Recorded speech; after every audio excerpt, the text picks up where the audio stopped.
આ તરફ રાજકોટના આંબેડકરનગર રોડ પર સિલિન્ડર ફાટ્યું હોવાના સમાચાર મળી રહ્યા છે। ગાત્રાળ નામની દુકાનમાં સિલિન્ડર ફાટતા 3ને ઈજા પહોંચી હતી। ગેસનું મિલિન સિલિન્ડર ફાટ્યું હતું અને અફરાતફરી મચી ગઈ। દુકાનદાર દ્વારા આ ઘટનાને દબાવવાનો પ્રયાસ કરવામાં આવ્યો।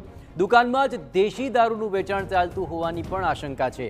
પોલીસને દુકાનમાંથી દારૂની પોટલીઓ મળી આવી છે। ગેરકાયદે ગેસના સિલિન્ડર વહેંચાતા હોવાની પણ આશંકા જણાઈ રહી છે। વધુ વિગતે વાત કરવા જોડાઈ રહ્યા છે રાજકોટથી સંવાદદાતા મોહિત ભટ્ટ। મોહિત, ઘણી બધી આશંકાઓ છે, શું સત્ય સામે આવી રહ્યું છે હાલ?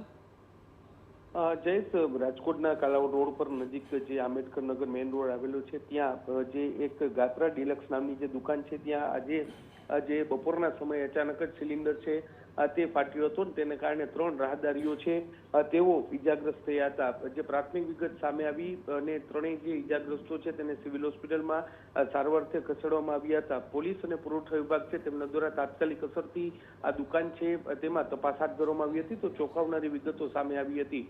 જે પુરવઠા વિભાગની માહિતી પ્રમાણે આ જે દુકાન છે તેમાં ગેરકાયદેસર રીતે સિલિન્ડર વેચતા હોવાની પણ શક્યતા છે, જેને લઈને પણ તપાસ છે તે હાથ ધરવામાં આવી છે। આ ઉપરાંત દુકાનમાંથી કેટલીક દેશી દારૂની કોથળીઓ અને જે વિદેશી બિયરના ટીન છે તે પણ મળી આવ્યા છે, જેને લઈને પણ પોલીસ છે તેમના દ્વારા તપાસ છે તે શરૂ કરવામાં આવી છે।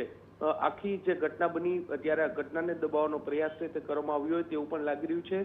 જો કે હવે સમગ્ર મામલે જે પોલીસ છે તેમના દ્વારા વધુ તપાસ શરૂ કરવામાં આવી છે। જી બિલકુલ મોહિત, તમામ ગતિવિધિઓ પર આપ નજર રાખતા રહેજો। હવે તપાસ થયા બાદ શું મહત્વપૂર્ણ ખુલાસા થાય છે તે જોવું રહ્યું।